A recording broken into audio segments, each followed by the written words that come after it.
죄인이 있는데 하나는 내가 죄인이라고 하는 죄인이 있고 다른 하나는 내가 의인이라고 하는 죄인이 있다. 결국 모든 인간은 죄인이라는 것입니다. 우리는 죄라는 말을 들으면 기분이 별로 좋지 않습니다. 누가 우리를 죄인이라고 부르면 반발합니다. 그러나 성경은 하나님께 불순종한 처음 사람 아담과 하와의 자손인 인류를 죄인이라 말씀합니다. 로마서 3장 10절에서 12절 말씀에 의인은 없나니 하나도 없으며 깨닫는 자도 없고 하나님을 찾는 자도 없고 다 치우쳐 한 가지로 무익하게 되고 선을 행하는 자는 없나니 하나도 없도다 라고 말씀합니다. 이렇듯 죄에 매여 사는 모든 사람은 죄에서 벗어나고 싶습니다. 누가 죄를 짓고 싶어서 짓겠습니까? 죄인이기 때문에 죄의 노예가 되어 죄가 이끄는 대로 힘없이 끌려가는 것입니다. 하지만 인간은 아담과 하와로부터 이어진 원죄 문제를 절대 인간의 힘으로 해결할 수 없습니다. 그러나 놀라운 것은 인간을 향한 하나님의 사랑, 인간을 포기하지 않는 그 하나님의 사랑이 인간을 죄로부터 구원하기 위해, 죄로부터 자유함을 주기 위해 아들 예수 그리스도를 이 땅에 보내주셨다는 것입니다. 하나님이 인간으로 오신 바로 그 놀라운 사건으로 저와 여러분이 지금 이 자리에 있게 된 것입니다.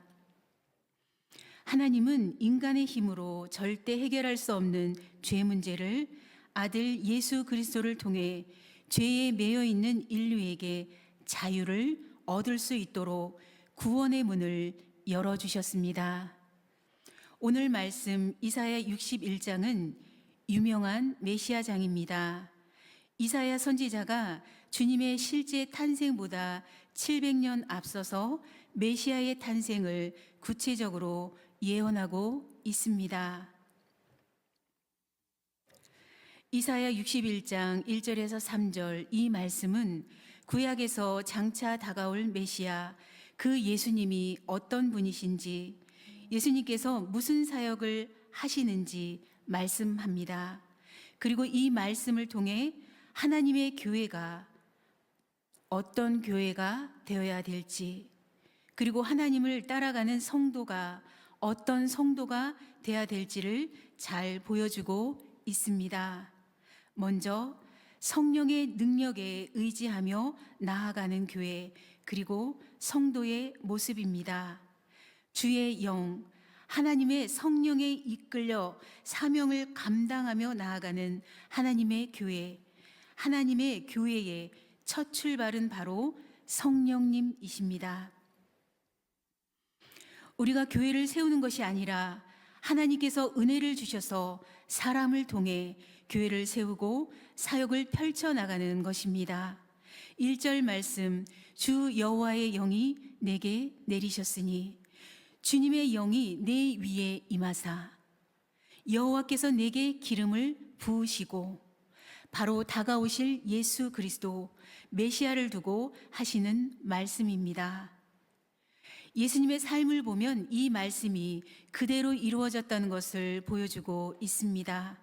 신약 성경에 보면 예수님께서 오늘 이 이사야서 61장 말씀을 가지고 그때 약속한 말씀이 나에게서 이루어졌노라 라고 친히 말씀합니다. 기억하십시오. 예수님의 사역 자체가, 모든 삶 자체가 성령의 역사였습니다. 성령으로 주님께서 잉태하셔서 세상에 오셨습니다. 또 예수님께서 공생애를 시작하면서 세례를 받으시고 물 위로 올라오실 때 비둘기처럼 성령이 그 위에 임하셨습니다. 사역을 하시기 전에 성령께서 예수님을 광야로 이끄셨고 40일 동안 마귀의 유혹에 시달렸지만 성령으로, 하나님의 말씀으로 모든 유혹을 물리치셨습니다. 매일 새벽 한적한 곳에 나아가서 주님이 기도하실 때, 그때도 성령께서 주님에게 힘을 주셨고, 마지막 새벽 기도, 눈물이 피가 땀으로 땀처럼 흘러내린 그 상황에서도 하나님은 성령을 보내셔서 예수님께서 끝까지 인류의 죄를 대신해 십자가를 져야 하는 그 사명을 이루도록 성령을 통해 힘을 주시고 격려하셨습니다. 예수님의 모든 사역이 바로 성령으로 이루어진 사역인 것입니다. 사랑하는 여러분, 예수님은 이제 당신의 사역뿐만 아니라 제자들에게도 똑같이 말씀하십니다. 예수님을 따라가는 제자들, 예수님의 사명을 감당해야 될 하나님을 사랑하는 사람들에게 무엇이 필요한지 예수님은 제자들을 파송하며 말씀합니다. 요한복음 20장 21절에서 22절 말씀에 너희에게 평강이 있을지어다. 아버지께서 나를 보내신 것 같이 나도 너희를 보낸다. 하나님께서 아들 예수님을 보내신 것처럼 이제 예수님께서 우리를 세상의 사명자로 보내시는 것입니다. 그리고 하시는 말씀이 성령을 받으라 말씀합니다. 예수님께서는 사도행전을 열어가시면서 제자들에게 똑같이 말씀하셨습니다. 이 성을 떠나지 말고 기도하라. 그러면 성령이 임하리니 성령이 너희들 위에 임할 때 그때 권능을 받고 예루살렘, 유다, 사마리아 땅 끝까지 가서 내 증인이 되리라. 사랑하는 여러분, 주님의 제자들을 움직인 그 원동력은 자신의 열정, 자신의 결단이 아니고 하나님께서 그들 위에, 성령 하나님께서 그들 위에 임하셨을 때 나타난 역사. 그래서 우리는 사도행전을 성령행전이라고 부르는 것입니다. 우리 행복한 교회는 성령께 이끌리는 사역을 하고 있습니까? 행복한 교회의 처음 시작부터 성령 하나님의 역사가 교회를 이끌어 왔다고 저는 믿습니다.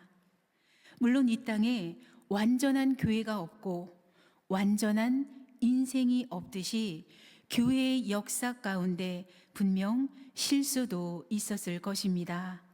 그럼에도 성령의 역사 가운데 길을 찾고 그 은혜를 따라 오늘까지 행복한 교회, 우리 성도님들의 삶의 역사가 이어져 왔다고 저는 믿습니다.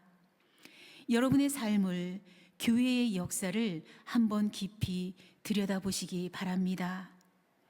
우리 믿음의 선배들, 몸을 갈아 교회를 섬겼고 참 훌륭하게 땀 흘려 오늘까지 주님의 교회를 섬겨왔습니다.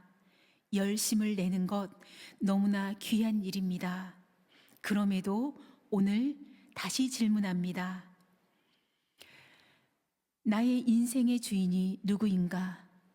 여러분, 예수님이 여러분의 구주십니까? 여러분, 예수님이 여러분의 구주십니까? 네, 여러분에게 성령 하나님께서 반응할 수 있는 은혜를 주시기 바랍니다. 예수님께서 내 인생의 주인이 되고 있습니까? 내 의지, 계획, 결단이 아니고 성령께 의지하여 내 삶을 맡기고 그분의 뜻에 순종하며 살아가고 있습니까? 오늘 하나님께서 바라시는 교회 그리고 성도의 모습은 바로 성령님께 완전히 맡기고 순복하는 교회 그리고 성도의 모습인 것입니다. 이제 인간적인 계획들, 고집들 다 주님 앞에 내려놓고 나는 할 수 없습니다. 우리는 할 수 없습니다. 성령 하나님, 우리 가운데 역사하여 주시고 우리를 이끌어 주옵소서 하고 성령님께서 일하실 수 있도록 온전히 내어 맡기는 사랑하는 행복한 교회, 그리고 행복한 교회 성도 여러분들 되시기를 간절히 소망합니다. 오늘 말씀을 통해 하나님께서 우리에게 기대하시는 것 한 가지는 바로 사람을 살리고 변화시키는 교회, 그리고 성도의 모습입니다. 우리에게 성령을 부어주실 때는, 예수님께 성령을 부어주실 때는 이유가 있는 것입니다. 예수님께서 세상에 오신 목적이 무엇입니까? 타락한 인류를 구원하시고 새롭게 하시는 사역, 예수님의 공생의 3년 동안 끊임없이 하신 일은 다니면서 한 사람 한 사람 복음으로 사람을 세우고 치유하고 그들의 인생을 바꾸는 일이었습니다. 바로 주님의 모든 사역이 사람을 살리고 사람을 세우는 사명이었던 것입니다. 오늘 말씀 1, 2절에 그 예수님의 사역을 잘 보여주고 있습니다. 주 여호와의 영이 내게 내리셨으니 이는 여호와께서 내게 기름을 부으사 가난한 자에게 아름다운 소식을 전하게 하려 하심이라. 나를 보내사 마음이 상한 자를 고치며 포로된 자에게 자유를, 갇힌 자에게 노임을 선포하며 여호와의 은혜의 해와 우리 하나님의 보복의 날을 선포하여 모든 슬픈 자를 위로하되. 그렇습니다.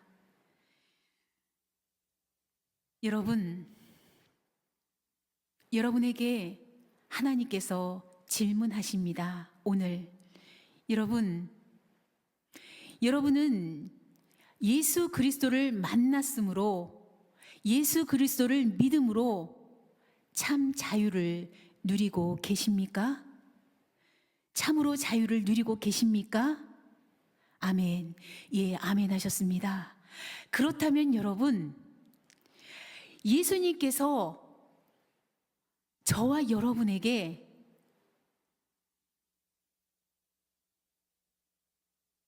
이제 참 자유를 누리고 계시다면, 이제 예수님이 이 땅에 살아계실 때 예수님이 하셨던 그 일, 사람들을 만나고 마음이 어려운 사람, 여전히 치유받기를 원하는 사람, 그리고 무언가 여전히 매여서, 죄에 매여서 포로된 사람들, 그 사람들을 만나서 여러분들이 누리는 그 자유함을 그들에게 전하라고 오늘 말씀하십니다.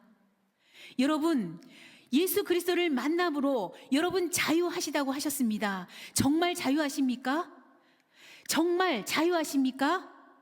여러분, 예수 그리스도를 만남으로 여러분의 삶이, 그리고 여러분의 속사람이, 여러분의 영이 정말 자유하십니까? 그렇다면 나가서 여러분 외치십시오. 나가서 전하십시오.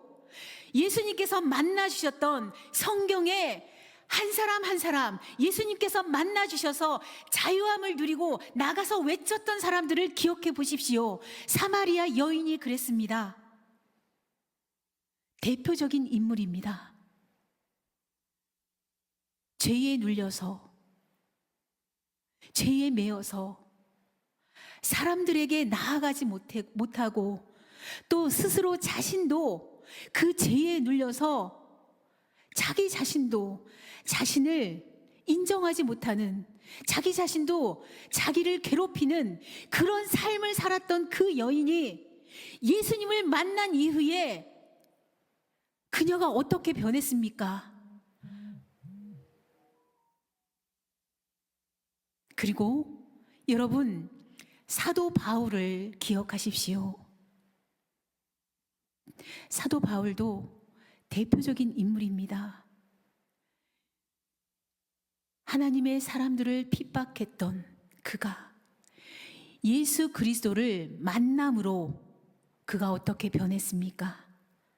자기 목숨도 아끼지 않고 예수님을 전하는 사명자가 되었습니다. 여러분,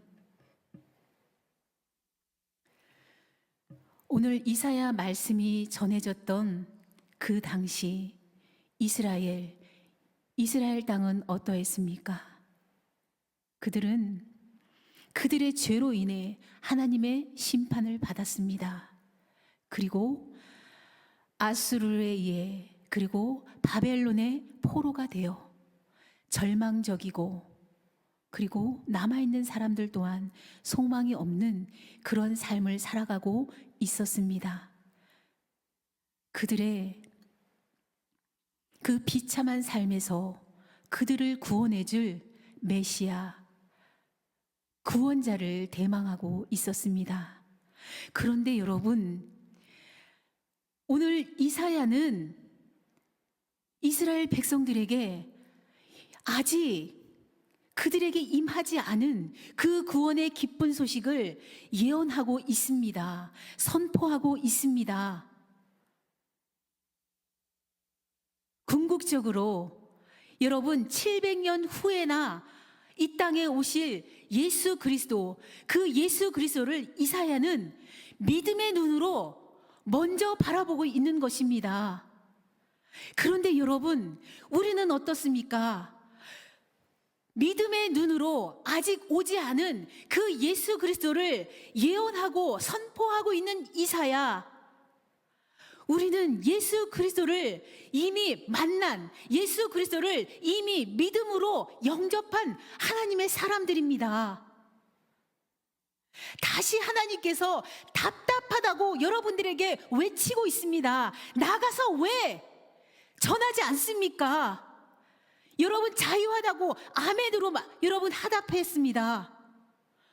그렇다면 여러분만 그 구원의 기쁜 소식을 나는 참 자유해 하고 여러분만 간직할 것이 아니라 나가서 전해야 되는 것입니다. 여러분, 오늘 아직 성경을 읽을 수 있고 하나님의 말씀을 들을 수 있는 기회가 있는 바로 우리들입니다. 여전히 이 세상 사람들 중에 하나님의 복음, 예수 그리스도를 한 번도 제대로 듣지 못한, 그 복음의 소식을 제대로 한 번도 듣지 못한 사람들이 있습니다. 그들에게 나가서 전하라는 것입니다. 그래서 여러분, 이 성전을 그들로 인해서 가득 채울 수 있는 그 사명이 바로 우리에게 있는 것입니다.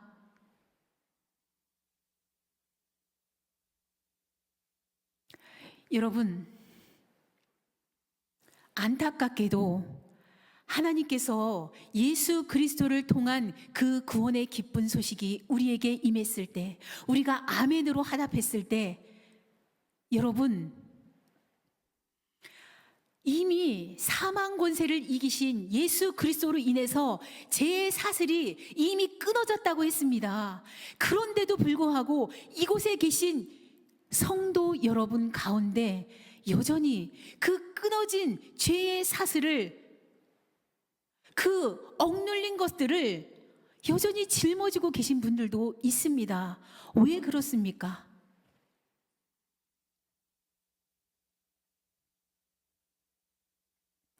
악한 사단 마귀는 끊임없이 우리를 공격합니다. 그러나 그럼에도 불구하고 우리는 성령 하나님으로 인해 지금 이 자리에 함께하고 있습니다. 아직 기회가 있을 때 사랑하는 여러분, 떠올려 보십시오. 단 한 번도 예수 그리스도에 대한 복음을 제대로 듣지 못한 사람이 누구입니까? 여러분, 교회 다니는 모습 말고 여러분이 만난 하나님, 그렇습니다, 여러분. 진정 예수님을 만난 사람들에게 공통적으로 드러나는 성경의 모습이 있습니다. 바로 다른 사람에게 예수 그리스도를 전하는 것입니다. 예수 그리스도, 내가 만난 예수님을 전하는 것입니다. 말하지 않고는 견딜 수 없는 그 뜨거움이 그 사람들에게 있었습니다. 여러분들에게 그 뜨거움이 있지 않습니까? 그 불씨가 아직 살아 있습니다. 여러분, 오늘 나가서 전할 수 있는 우리 모두가 되기를 바랍니다. 나가서 전하라고 말씀하십니다. 외치라고 말씀하십니다. 여러분, 하나님의 심판의 때, 하나님 급박한, 정말 임박한 그때를 우리가 맞이한다면 여러분, 나가서 외치지 않을 수 있겠습니까? 어느라고, 그리고 정리되지 않은 것이라도 여러분이 만난, 내가 만난 예수 그리스도, 내가 믿는 예수님, 나를 만나주신 그 예수님, 나가서 꼭 전할 수 있는 복음의 전달자들이 되시기 바랍니다.